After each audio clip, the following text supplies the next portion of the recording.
দীপৰ বিল হৈ এয়াৰপৰ্টৰ ফালে যাই আছিলোঁ এনে মজা অৱস্থাৰে দেখিছোঁ না বোলো এক ভিডিঅ'টো বনতা হে চাওকচোন এইটো কি হয়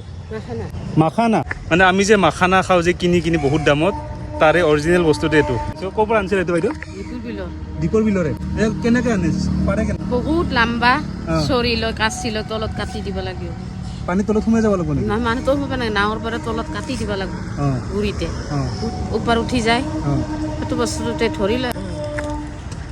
বাইদেউ কাটি দেখুৱাব কি আছে ধৰব নোৱাৰে হাতেদি না এটা কাটা আছে পাৰিম কি টকা এটাত 20 টকা 20 টকা তিনিটা নিয়া 50 টকা খাম কেনেকৈ মই খাব নাজানো না খাব জানিবা এটা খালিয়ে হ'ল কেনেকৈ খাম দেখাই দিম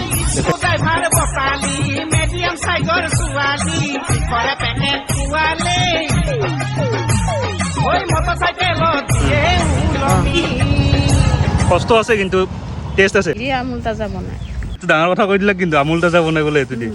বহুত টেষ্টি লাগছে কিন্তু আমুল তাজা এই বস্তুটো আপোনালোকৰ ফালে পায় না আৰু যদি পায় কি বুলি কয় কমেণ্টছত জনাবচোন